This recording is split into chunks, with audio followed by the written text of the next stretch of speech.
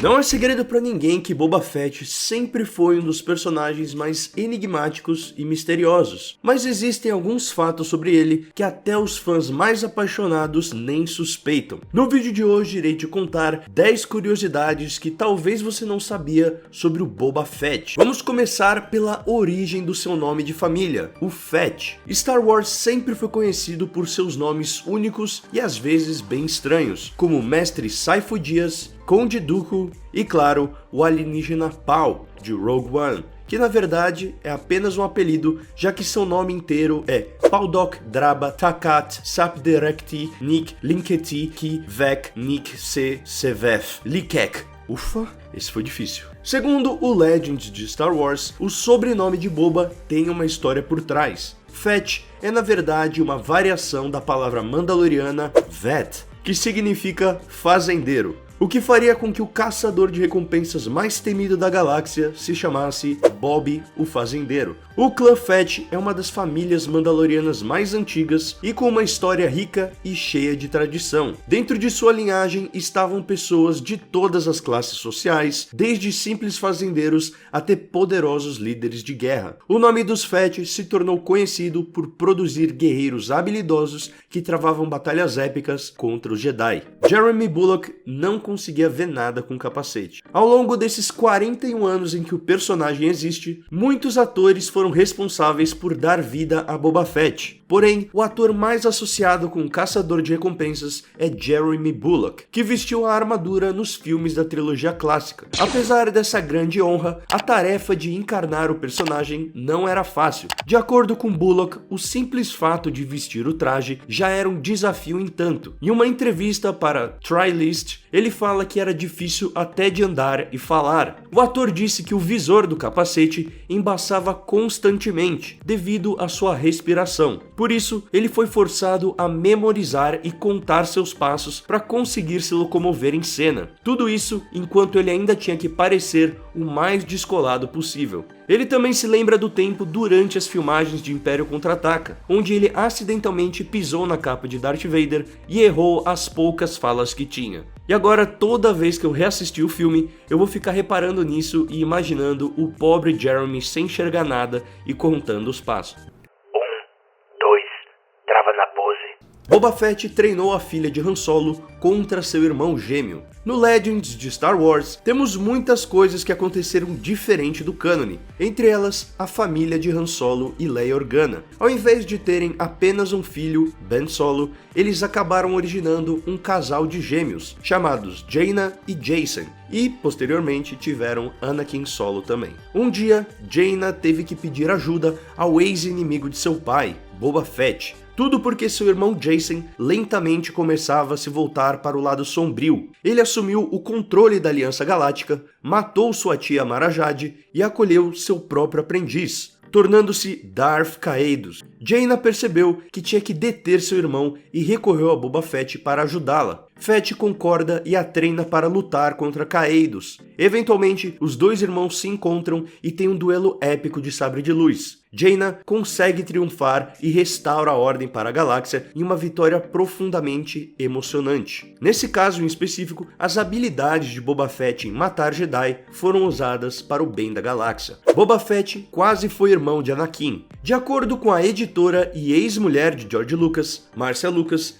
em uma passagem do livro Skywalking: The Life and Films of George Lucas, ela diz que o cineasta considerou revelar nos filmes da trilogia prequel que Darth Vader e Boba Fett eram, na verdade, irmãos. Essa reviravolta esteve presente em diversas versões dos roteiros que George escreveu na época. Sua ideia sempre foi contar a história de uma família no meio de um grande épico espacial, sobre como os Skywalkers se despedaçaram e depois se reergueram. E seria aí que Boba Fett se encaixaria, como mais uma peça nesse quebra-cabeças gigante. Apesar disso, George também tinha uma ideia muito específica sobre o tom que ele queria para sua história. Sendo assim, por mais grandiosa e épica que a história tenha se tornado, ainda havia algumas coisas que poderiam ser interpretadas como muito convenientes. E o parentesco entre Vader e Fett com certeza entraria nessa categoria. Por isso, essa revelação nunca viu a luz do dia. O verdadeiro nome de Boba Fett era Jester Mareel. Em 1996, o livro The Last One Standing: Tales of Boba Fett teve como objetivo dar ao caçador de recompensas uma história de origem. Nele haviam muitas revelações sobre a infância de Fett, seu exílio e sua rivalidade com Han Solo, mas um dos pontos mais interessantes era o fato de afirmar que o nome de Boba Fett era, na verdade, Jester Mareel, ou pelo menos esse era o nome que Boba se identificava durante uma passagem do livro. Apesar da obra não se concentrar muito nesse aspecto, várias outras publicações após The Last One Standing reforçavam essa informação. Com a estreia de Ataque dos Clones, essa história de origem foi praticamente ignorada. Boba revelou ser um clone inalterado de Jango Fett, que o criou como um filho. E Jester Mareel foi posteriormente convertido em uma figura paterna e um mentor de Jango, no livro Jango Fett Open Seasons. Mareel morre depois de ser traído por Montrose, um guerreiro mandaloriano ressentido com a relação paternal de Mareel e Jango. Posteriormente, Boba Fett se tornaria um Journeyman Protector, uma espécie de policial espacial, e durante esse período ele usaria o pseudônimo de Jester Mareel como uma homenagem ao ex-mentor do seu pai. Boba Fett mataria Mace Windu em A Vingança do Sith. Outro caminho que Lucas considerou, mas não tomou nas prequels, foi de Boba Fett ter um papel importante em A Vingança do Sith. Embora tenha sido eventualmente descartado devido ao escopo do filme, que já era gigantesco e ambicioso bastante, existe uma arte conceitual dessa ideia. Fett estaria em busca de vingança, tentando rastrear Mace Windu e acabar com o homem que matou seu pai. A arte mostra Fett usando sua armadura clássica e um esquadrão de soldados clones cercando os Jedi, o que nos leva a crer que isso se passaria durante a Ordem 66. Para Boba, alcançar seu sonho de vingança teria sido um final melhor para Windu, garantindo que o caçador de recompensas ganhasse a reputação que ele tinha na trilogia clássica, ao derrotar um dos mestres mais ferozes dos Jedi. Além disso, deixar o destino de Windu cara a cara com a criança que ele involuntariamente deixou órfão teria sido uma metáfora mais forte para o dano que os Jedi causaram ao perder o contato com a Força e com os mundos ao seu redor, e como isso acabou os derrubando. Porém, na versão final, a morte de Windu pelas mãos de Palpatine representou o momento chave para a transformação de Anakin Skywalker em Darth Vader. Boba Fett já lutou contra Darth Vader 2 vezes. Seguindo a tradição de histórias em quadrinho, onde heróis muito conhecidos frequentemente se enfrentam, como por exemplo Batman vs Superman, foi a vez de Star Wars colocar essa fórmula em prática. E quem melhor do que 2 dos personagens mais populares e icônicos da franquia saindo na mão? Isso aconteceu na história Star Wars Tales número 11. Nesse conto, Tarkin contrata Boba Fett para capturar Han Solo. Vader discorda da decisão e Tarkin oferece a ele a chance de provar sua superioridade, completando a missão sozinho. Tanto Vader quanto Fett conseguem rastrear Han Solo até a cantina de Mos Eisley, e então lutam pela recompensa. Como se isso já não fosse doido bastante, Boba Fett revela que tem um sabre de luz próprio, e os dois começam a duelar. Obviamente, Vader consegue desarmá-lo e foge com Han Solo. Já no segundo embate entre os dois, aconteceu na HQ Boba Fett Inimigo do Império número 4, onde a dupla entra em conflito novamente por causa de um baú que continha a cabeça viva de Celestrine, uma adivinha com habilidades de prever o futuro. Fett havia sido contratado para devolver a cabeça a Vader, mas ele não fez isso, obrigando Vader a confrontá-lo. Boba dispara alguns tiros de blaster, mas eles são facilmente defendidos.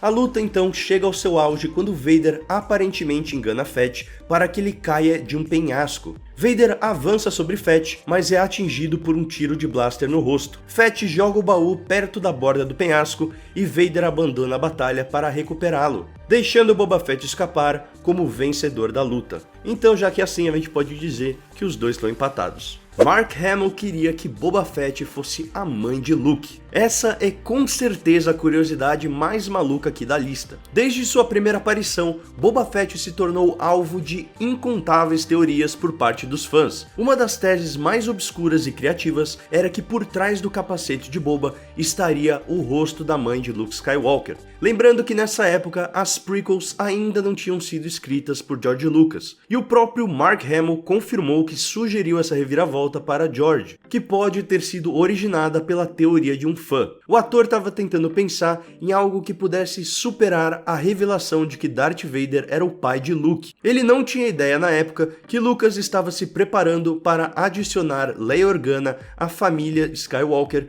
em O Retorno de Jedi. Já pensou se isso acontece? Boba Fett tira o capacete e fala: Não, eu sou sua mãe. Boba Fett teve mulher e filhos. Boba nunca passou a impressão de que gostaria de ter uma família, mas na HQ Outbid But Never Outgunned, vemos que ele conheceu uma caçadora de recompensas chamada Cintas Vel. Ela e Boba se conheceram durante uma missão em que ambos estavam atrás de um objeto misterioso. Cintas consegue ter a posse da recompensa, mas antes que pudesse abri-la, é impedida por Fett, que alega tê-la salvado, já que sem o escaneamento de retina do antigo dono, o objeto teria explodido em suas mãos. Boba então faz o procedimento de identificação e o objeto revela uma imagem de Fett e Cintas segurando uma criança, sugerindo uma história muito mais profunda entre os dois. Isso foi posteriormente expandido, já que os dois acabaram se casando e tendo uma filha juntos. Boba largou a vida de caçador de recompensas e se tornou um Journeyman Patrol. No entanto, seu superior abusou de sua mulher, fazendo com que Boba o matasse, fosse preso e posteriormente exilado em Concord Dawn. Enquanto isso, sua filha, Ailyn, cresceria e assumiria os negócios da família na esperança de um dia reencontrar seu pai e vingar sua mãe. Boba Fett seria o vilão principal de Retorno de Jedi. Por fim, temos uma curiosidade que teria sido muito interessante. Desde o princípio, George Lucas sempre pensou em contar sua história ao longo de 3 trilogias. Depois de Império Contra-Ataca, o plano original era ter Boba Fett como vilão principal do terceiro filme, guardando o confronto final entre Luke e Vader para a trilogia seguinte. E se formos olhar para trás, isso faria sentido. Explicaria melhor por que Boba levou Han Solo congelado no final do filme e também justificaria a aparição do personagem no especial de Natal. Eles claramente estavam planejando coisas maiores para o personagem, o que torna sua morte repentina no começo de Retorno de Jedi ainda mais abrupta. De acordo com Craig Miller, o primeiro diretor de relações com os fãs da Lucasfilm, George Lucas mudou de ideia após ter decidido que não iria mais fazer uma segunda trilogia após o episódio 6. Miller contou que George pegou toda a trama que estava planejando para a nova trilogia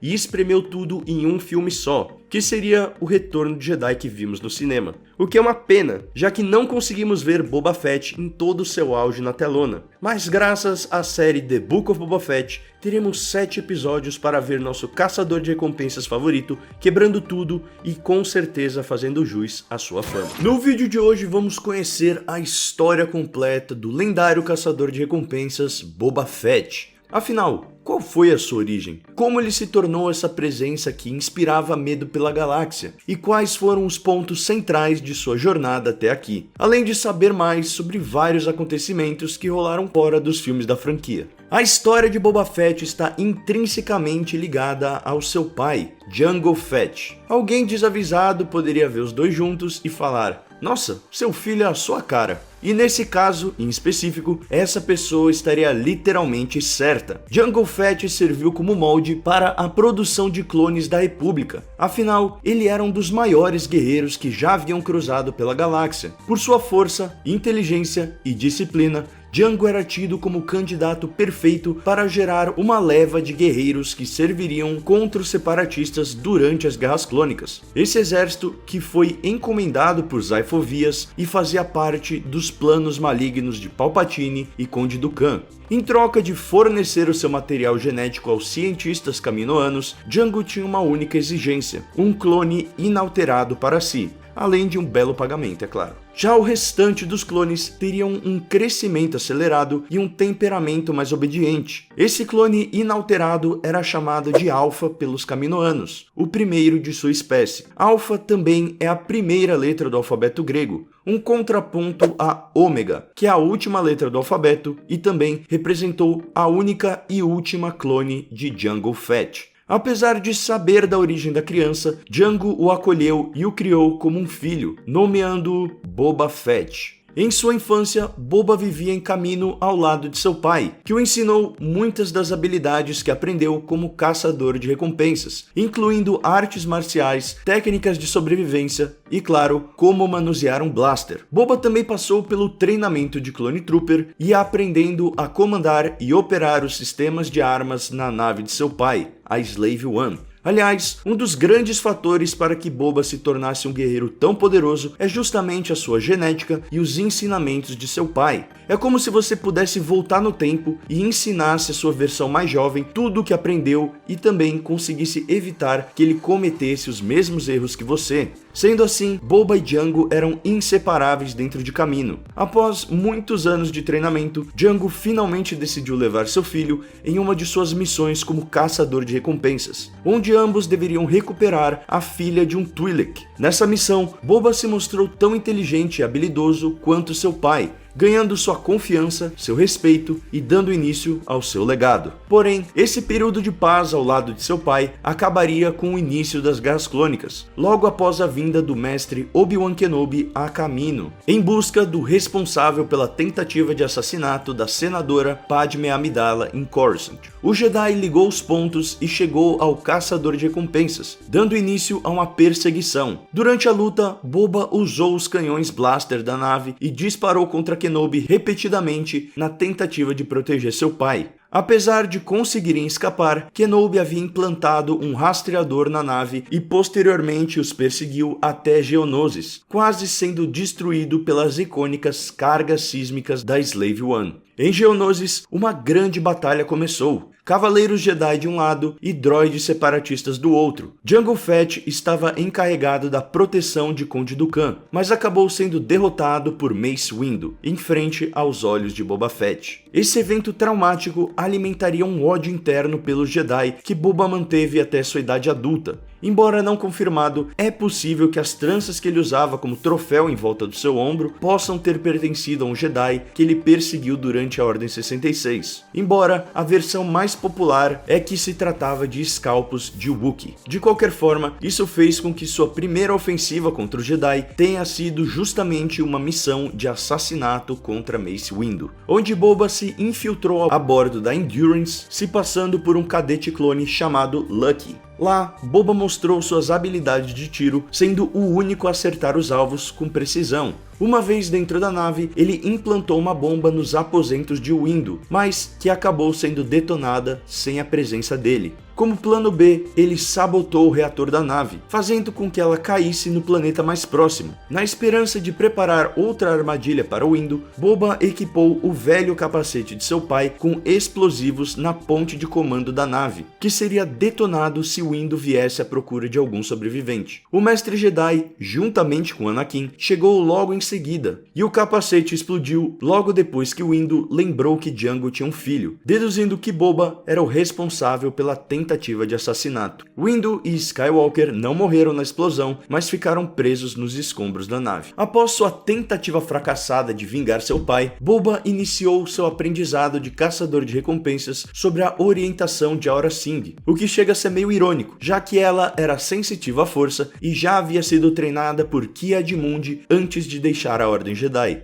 Os primeiros anos de Boba Fett como um caçador de recompensas em treinamento foram marcados com tantas derrotas quanto vitórias. Sua perda mais humilhante veio quando ele e um grupo de caçadores de recompensas foram contratados para entregar um pacote misterioso ao governante corrupto de Quarzite. No caminho para a fortaleza de Otto Blank, Boba e seu comboio foram atacados por um grupo de rebeldes mascarados conhecidos como Guerreiros Cage. Posteriormente, foi revelado que o conteúdo do pacote era na verdade Pluma Sodi, uma princesa que havia sido sequestrada e seria entregue ao tirano que queria torná-la sua jovem noiva. Ele também foi passado para trás pela ex-Sith Asajj Ventress, que traiu Boba Fett depois de virar a casaca e libertar a princesa. Boba chegou a lutar contra Ventress pela princesa, mas foi derrotado e amarrado dentro do baú que foi entregue ao ditador. Depois desse período conturbado de muitos aprendizados, Boba finalmente cresceu e começou a usar a armadura de seu pai, a repintando com cores que homenageavam sua memória. Sua ascensão ao topo da guilda de caçadores de recompensas levou ao conflito com Cad Bane,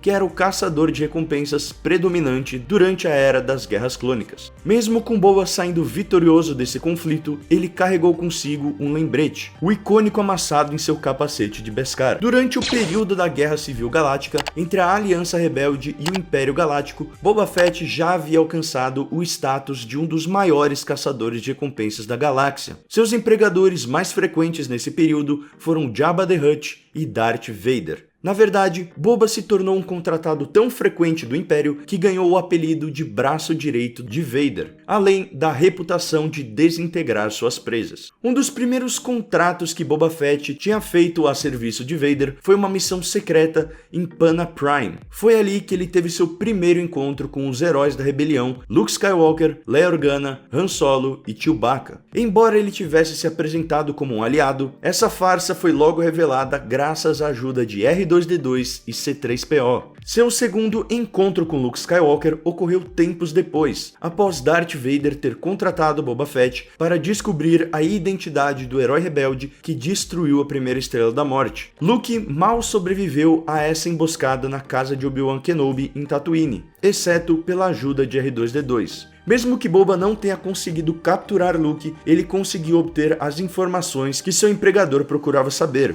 O nome do inimigo de Vader era Skywalker. A maior vitória de Boba Fett durante seu tempo a serviço de Jabba foi a captura de Han Solo. Jabba colocou uma recompensa altíssima pela cabeça de Solo, já que ele havia despejado uma carga de especiarias que pertenciam ao Hutt. Fett não ficou muito feliz com a decisão de Vader em usar Solo como uma cobaia para testar o congelamento de carbonita que pretendia usar mais tarde em Luke Skywalker. Sua clássica declaração foi um ato de extrema coragem, já que ninguém ousaria peitar Darth Vader de frente, sem sofrer as devidas consequências. O fato de ele não ter sido sufocado pela força serve como uma prova de que Fett havia conquistado o respeito de Vader, algo que pouquíssimos tinham. E apesar de ter conseguido sua maior vitória, Boba Fett mal esperava que sua maior derrota ainda estaria por vir. Depois de trazer Han Solo congelado em carbonita para Jabba the Hutt, Fett decidiu permanecer no palácio em Tatooine. O confortável trabalho de proteger o Hutt enquanto desfrutava do entretenimento do palácio